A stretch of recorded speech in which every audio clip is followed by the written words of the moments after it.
చంటి, సింధూర వాళ్ళు చంచలమ్మ దగ్గరికి డబ్బుల కోసమని చెప్పి వస్తూ ఉంటారు. ఇంతలో అక్కడ ఉన్న చంచలమ్మ, వాడు అసమర్థుడు కదా, అందుకే వాడికి ఒక 10,000 కలిపే ఇవ్వండి, ఎందుకంటే రేపు వాడి పెళ్లి రోజు కదా, ఘనంగా చేసుకుంటాడేమో అని చెప్పేసి అయితే కేశవకు చెప్తూ ఉంటుంది. ఆ మాటలు వినగానే అక్కడ ఉన్న చంటి అయితే ఒక్కసారిగా షాక్ అయిపోయి చాలా బాధపడుతూ ఉంటాడు. ఇంతలో అక్కడ ఉన్న చంచలమ్మ మాత్రం ఒక 10,000 కలిపే ఇవ్వండి వాడి జీతంతో కలిపి అని చెప్పేసి అయితే కేశవకు చెప్తూ ఉంటుంది.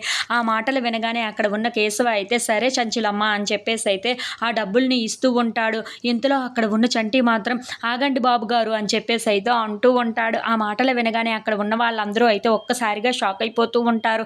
ఇంతలో అక్కడ ఉన్న చంటి మాత్రం నాకు ఏమీ ఎక్స్ట్రా డబ్బులు ఏమీ అవసరం లేదు, అలాగే ఆ డబ్బులు కూడా నాకు అవసరం లేదు, ఎందుకంటే నా పెళ్లి రోజును నేను ఎలా జరుపుకోవాలో నాకు తెలుసు అని చెప్పేసి అయితే అంటూ ఉంటాడు.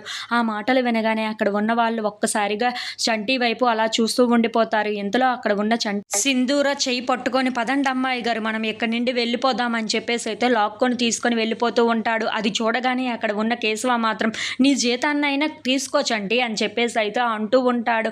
ఆ మాటలకి అక్కడ ఉన్న చంటి మాత్రం నాకు ఏమీ అవసరం లేదు, నేను ఎలాగోలాగా ఏదో ఒకటి చేస్తాను అని చెప్పేసి అయితే నేను అసమర్థుడిని అంటున్నారు కదా మీరు, నేను అసమర్థుడిని కాదు, ఎలాగైనా సరే ఏదో ఒకటి చేసి నేను నా పెళ్లి రోజును జరుపుకునే తీరుతాను, పదండి మీరు అమ్మాయి గారు అని చెప్పేసి అయితే సింధూరాని అక్కడి నుండి తీసుకొని వెళ్ళిపోతూ ఉంటాడు. If you like this video please like, share and subscribe.